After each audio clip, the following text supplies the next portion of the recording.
ये वो समय है जब स्त्री को देखभाल और सुरक्षा की जरूरत है, लेकिन समय के साथ कोई इसे एक भेदभाव की प्रक्रिया बना देता है। हमारा जन्म उससे हुआ है, अगर वो अपवित्र है तो हमारा जन्म अपवित्र है और सृष्टि अपवित्र है।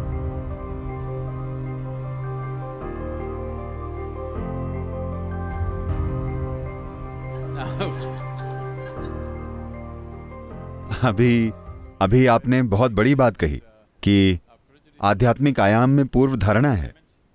मैं चाहता हूं कि आप समझें कि आध्यात्म में मासिक धर्म की कहीं कोई चर्चा नहीं है, क्योंकि आध्यात्म में मासिक धर्म नहीं हो सकता, सिर्फ शारीरिक स्तर पर हो सकता है। ठीक है? So it's a physiological issue. तो ये शारीरिक मुद्दा है और ये मानसिक रूप में व्यक्त होता है सिर्फ कुछ स्त्रियों में। मैं ये नहीं कहूंगा कि हर स्त्री में, लेकिन काफी सारी स्त्रियों में इस शारीरिक प्रक्रिया का असर उनकी मानसिक प्रक्रिया पर होता है, जो कि एक सच्चाई है जिसकी देखभाल होनी चाहिए।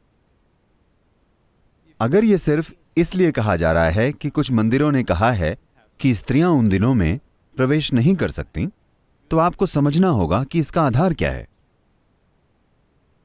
आज की स्त्री के बारे में भूल जाइए, ठीक है?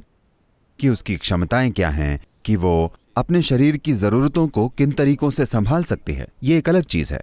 मैं चाहता हूं कि आप 1000 साल पहले देखें। स्त्रियों के पास स्वच्छता की सुविधाएं कैसी थी, वो किस तरह के काम करती थी।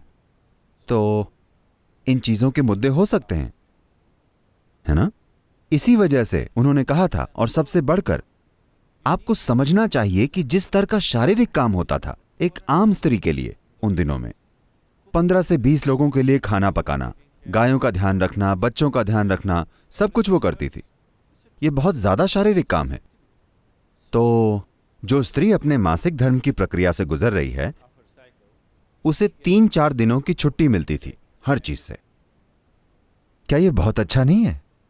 क्योंकि ये ऐसा समय है, ये लगभग केंचुली उतारने जैसा है किसी स्त्री के लिए। एक स्तर पर ये उतना बड़ा नहीं है, लेकिन लगभग वैसा ही है। ये वो समय है जब उसे देखभाल और सुरक्षा की जरूरत है। कोई उसके लिए खाना पकाता है, जो उसके जीवन में कभी नहीं होता। हर दिन वो बनाती है।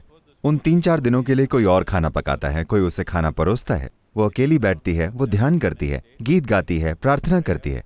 क्या ये चीजें करने का अच्छा तरीका नहीं है? इसे बस आज के जीवन की तरह मत देखिए। 1000 साल पहले देखें, जब ये चीजें बनाई गई थी।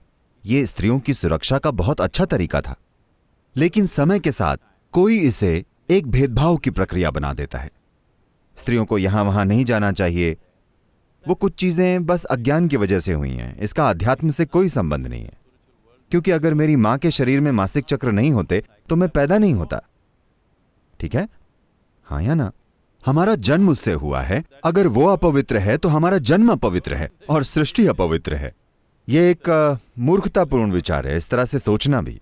इन नियमों का आधार पवित्रता या अपवित्रता नहीं, बल्कि व्यावहारिक कारण है। आज भी मैं हजारों स्त्रियों से मिलता हूं जो उस समय काफी परेशान होती हैं, क्योंकि उन्हें तब भी काम पर जाना पड़ता है, उन्हें हर तरह के काम करने पड़ते हैं। उनमें से कई उन दिनों दवाइयां लेती हैं, बस मानसिक संतुलन बनाए रखने के लिए।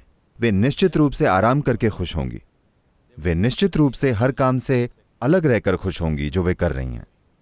लेकिन ये सोच कि ये पवित्र अपवित्र है, ये बहुत ही अर्धविकसित मन से आती है, जिसमें जीवन की कोई मौलिक समझ नहीं है।